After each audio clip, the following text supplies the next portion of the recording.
Et il y eut une famine dans le pays, outre la première famine qui eut lieu du temps d'Abraham. Et Isaac se rendit chez Abimélec, roi des Philistins, à Guérar. Et le Seigneur lui apparut et dit, ne descends pas en Égypte, habite dans le pays que je te dirai. Séjourne dans ce pays, et je serai avec toi, et je te bénirai, car à toi et à ta postérité je donnerai tous ces pays, et j'accomplirai le serment que j'ai juré à Abraham ton père. Et je ferai croître ta postérité comme les étoiles du ciel, et je donnerai à ta postérité tous ces pays, et en ta postérité seront bénies toutes les nations de la terre. Parce qu'Abraham a obéi à ma voix et a observé mes ordres, mes commandements, mes statuts et mes lois. Et Isaac habita à Guérar. Et les hommes du lieu l'interrogèrent sur sa femme, et il dit, c'est ma sœur, car il craignait de dire, c'est ma femme, de peur, dit-il, que les hommes du lieu ne me tuent à cause de Rebecca, parce qu'elle était juste à regarder. Et il arriva, alors qu'il était là depuis longtemps, qu'Abimélec, roi des Philistins, regarda par la fenêtre et vit, et voici, Isaac jouait avec Rebecca, sa femme. Abimélec appela Isaac et lui dit, voici, c'est sûrement ta femme. Et comment as-tu dit, c'est ma sœur? Et Isaac lui dit, parce que j'ai dit, de peur de mourir pour elle. Et Abimélec dit, que nous as-tu fait?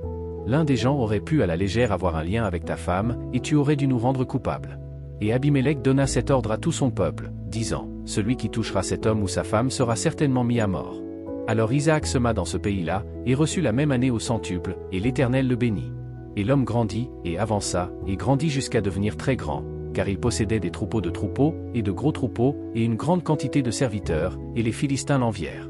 Tous les puits que les serviteurs de son père avaient creusés du temps d'Abraham, son père, les Philistins les avaient bouchés et remplis de terre.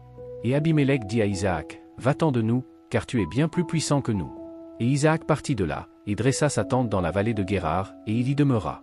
Et Isaac creusa de nouveau les puits d'eau qu'ils avaient creusés du temps d'Abraham, son père, car les Philistins les avaient arrêtés après la mort d'Abraham, et il leur donna les noms par lesquels son père les avait appelés. Et les serviteurs d'Isaac creusèrent dans la vallée et trouvèrent là un puits d'eau de source. Et les bergers de Guérar se disputèrent avec les bergers d'Isaac, en disant, l'eau est à nous. Et il appela le nom du puits Essek, parce qu'ils ont lutté avec lui. Ils creusèrent un autre puits et cherchèrent à l'obtenir également. Ayel Elapila Sitna. Et il partit de là et creusa un autre puits, et ils ne luttèrent pas pour cela, et il l'appela Rehoboth, et il dit, car maintenant l'Éternel nous a fait de la place, et nous serons féconds dans le pays. Et de là il monta à Beersheva. Et le Seigneur lui apparut la même nuit et dit, je suis le Dieu d'Abraham, ton père. Ne crains rien, car je suis avec toi, je te bénirai et je multiplierai ta postérité à cause de mon serviteur Abraham. Il y bâtit un autel, invoqua le nom de l'Éternel et y dressa sa tente. Et là, les serviteurs d'Isaac creusèrent un puits. Alors Abimélec vint de Guérar, accompagné d'Ahuzat, l'un de ses amis, et de Picol, le chef de son armée. Et Isaac leur dit, pourquoi venez-vous vers moi, puisque vous me haïssez et que vous m'avez renvoyé loin de vous?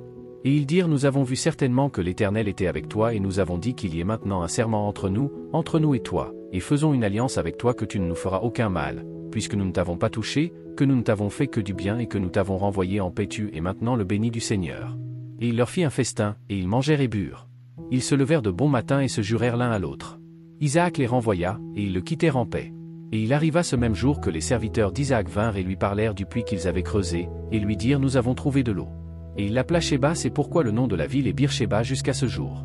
Et Ésaü avait 40 ans lorsqu'il épousa Judith, fille de Béri le Hittite, et Bashmath, fille d'Élon le Hittite, ce qui fut un chagrin pour Isaac et pour Rebecca.